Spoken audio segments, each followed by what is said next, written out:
আসসালামু আলাইকুম। আশা করছি সবাই ভালো আছেন। সবাইকে নতুন বছরের শুভেচ্ছা। অন্যান্য বছরের মতো এবারও আপনাদের জন্য এক ঝুড়ি বা এক বস্তা উপদেশ নিয়ে হাজির হলাম।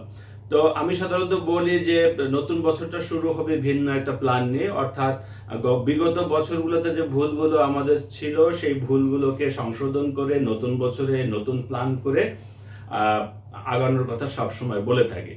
তো আমরা এবছর আমরা বিজনেসের উপর বেশ ফোকাস করেছি। তো চেষ্টা করবো সারা বছর আপনাদের জন্য বিজনেস বিষয়ে বিভিন্ন রকমের আইডিয়া শেয়ার করার জন্য, কিভাবে বিজনেস করবেন, কিভাবে সোর্সিং করবেন, কোন কোন স্কিল ডেভেলপ করবেন, এই নিয়েই আমাদের এই বছরটা সাজানো হয়েছে।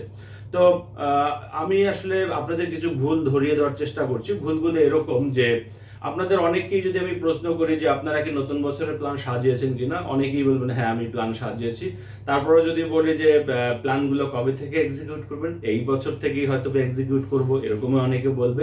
কিভাবে করব, এখন দেখা যাবে যে কিভাবে এক্সিকিউট গুলা করব, এর অনেকের কাছে এই ধরনের প্রশ্নগুলোর উত্তর পাওয়া যাবে না। কারণ হচ্ছে সবাই আমরা চাই নতুন বছরে নতুন কিছু করতে, নতুন বছরে নতুন প্ল্যান নিয়ে আগাতে, কিন্তু সেই প্ল্যানগুলো রেডি আমরা করি না কখনো। তো আমরা সবাই চেষ্টা করি আবার ইনকাম করার জন্য, কিন্তু ইনকামটা কিভাবে করবো সেটা আমরা জানি না।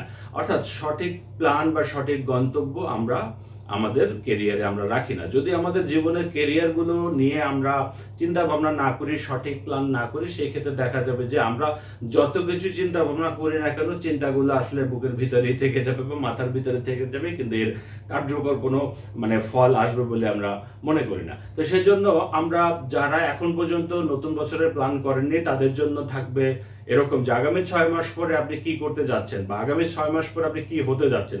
আপনারা হয়তো বা অনেকেই চিন্তা ভাবনা করছেন যে এবছর একটা বিজনেস স্টার্ট করবেন। আমি ধরে নিলাম আপনারা বিজনেস স্টার্ট করবেন। এখন আপনাদের সবার প্রথমে যে জিনিসটা নিয়ে চিন্তা করতে হবে যে আপনারা কি নিয়ে বিজনেস করবেন। আমি তারপরেও ধরে নিলাম আপনাদের স্কিন কেয়ার প্রোডাক্ট ডেভেলপমেন্ট নিয়ে, অথবা স্কিন কেয়ার প্রোডাক্ট নিয়ে আপনারা হয়তো বা বিজনেস শুরু করবে। তো সেই ক্ষেত্রে আপনাদের আসলে করণীয়টা কি? আপনাদের সবার আগে করণীয়টা হচ্ছে যে আপনার এই স্কিন কেয়ার নিয়ে যে কাজটা করবেন কিভাবে করবেন। আপনারা কি কোনো শোরুম দিয়ে করবেন নাকি অনলাইনে করবেন? তো যদি শোরুম দিয়ে হয় তাহলে অবশ্যই একটা ভালো জায়গায়, যেখানে কাস্টমারের আনাগোনা আছে, এরকম একটা জায়গায় আপনাকে শোরুম দিতে হবে।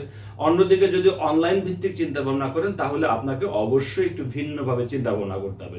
যদি অনলাইন ভিত্তিক চিন্তা ভাবনা হয় তাহলে সবার আগে চিন্তা করতে হবে যে আপনার প্রোডাক্টগুলো কি কি হবে তার একটা লিস্ট ডাউন করে ফেলেন। অন্যদিকে প্রোডাক্টগুলো লিস্ট ডাউন করার পরে আপনারা কি কি মাধ্যমে এটাকে সেল করবেন তার একটা প্ল্যান করতে হবে। যেমন এটা হতে পারে আমি ওয়েবসাইটের মাধ্যমে সেল করব, হতে পারে আমি ফেসবুক বুস্টিং এর মাধ্যমে সেল করব, হতে পারে আমি বিভিন্ন মেলাতে অ্যাটেন্ড করব, মেলাতে অ্যাটেন্ড করে করে এগুলা সেল করব।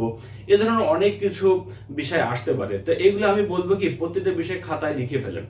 অন্যদিকে কিভাবে সেল করবেন সেই বিষয়গুলো আপনি মাথার মধ্যে প্ল্যান সাজাতে হবে। যেমন যদি মনে করেন যে আপনি অনলাইনে বুস্টিং এর মাধ্যমে বা ফেসবুক বুস্টিং এর মাধ্যমে এই সেলগুলো জেনারেট করবেন, তাহলে আপনাকে এখানে সূক্ষ্ম কিছু প্ল্যান করতে হবে। আপনার বিজনেসের ফানেলটা কিরকম হবে এবং ফানেল কতদিনের মধ্যে আপনার ফানেলটা শেষ করবেন। যেমন এটা হতে পারে 2 মাস বা হতে পারে 3 মাস। এই 3 মাসের ফানেলগুলো রেডি কিভাবে করবেন, আপনার কন্টেন্ট প্ল্যানিং গুলো কি হবে, এই টোটাল বিষয়গুলো খাতায় লিখে ফেলেন। আমরা সবসময় পরামর্শ দিয়ে থাকি, বিশেষ করে আমাদের স্টুডেন্টদেরকে, আপনারা যাই করেন না কেন, আগামী 6 মাস থেকে 1 বছর পর্যন্ত যাই করবেন না কেন, তার একটা চেকলিস্ট রেডি রাখা। মানে চেকলিস্ট মানে হচ্ছে এবছর আমি কি কি করতে যাচ্ছি, কবে নাগাদ আমার কি আসতে যাচ্ছে, আমি কিভাবে কাজগুলো এক্সিকিউট করবো, একটা চেকলিস্ট থাকবে। জাস্ট যেটা ডান হয়ে যাবে জাস্ট একটা টিক দিয়ে দেবেন। অর্থাৎ যদি একটা বিজনেসের নিয়ে এখন ওভারঅল একটা সামারি দিই, তাহলে বিষয়টা হলো সবার আগে আপনাকে একটা প্রোডাক্ট নির্বাচন করতে হবে যে আমি কি প্রোডাক্ট নিয়ে কাজ করব এবং এই প্রোডাক্টগুলো কোন কোন মাধ্যমে সেল করব। যে মাধ্যমটাকে আপনি সঠিকভাবে আইডেন্টিফাই করেছেন যে না আমি এই মাধ্যমগুলোতে সেল করব, সেই মাধ্যমে যে কাজগুলো আপনারা করবেন সেই বিষয়গুলো একটা একটা চেক লিস্ট করবেন যে আমি এইভাবে প্ল্যানগুলো সাজাবো। তো মানে এইভাবে প্ল্যানগুলো আমি এক্সিকিউট করব বা এইভাবে সাজাবো এবং এইভাবে প্রতিটা প্ল্যান এক্সিকিউট করবো। এবং যখনই প্রতিটা কাজ ডান হয়ে যাবে জাস্ট একটা টিক দিয়ে দিবেন। তাহলে হবে কি যে একটা মানুষের গন্তব্য আপনারা মানে আপনার গন্তব্যই আপনি আগে থেকে লিখে রাখলেন, তাহলে আপনার গন্তব্যে পৌঁছাতে সুবিধা হবে। আর যদি এরকম কোনো গন্তব্য বা এরকম কোনো লিখিত কোনো ডকুমেন্টস না থাকে তাহলে হবে কি যে নদীর মাঝখানে গিয়ে হাবুডুবু খাওয়ার মতো অবস্থা হবে। চারিদিকে ইনভেস্ট করে নেবেন, চারিদিকে সবকিছু ছড়ায় ছিটায় নেবেন, কিন্তু দিন শেষে কোনো আউটপুট আসবে না এবং একটা পর্যায়ে দেখবেন যে আপনার সেল আসছে না কিংবা ডিমোটিভেটেড হয়ে যাচ্ছেন। তখন একটা পর্যায়ে দেখা যাবে যে আপনার বিজনেস করার আগ্রহগুলা সম্পূর্ণভাবে নষ্ট হয়ে যাবে এবং পরবর্তীতে আপনার বিজনেস ক্লোজ হবে এবং আর্থিকভাবে আপনি ক্ষতিগ্রস্ত হবেন। তা আমার আজকে এই ভিডিওর মাধ্যমে আপনাদেরকে যে বিষয়গুলো বোঝাতে চেয়েছে সারসংক্ষেপে হলো এই, যে প্রতিটা মানুষের জীবনে একটা সঠিক প্ল্যান রাখতে হবে।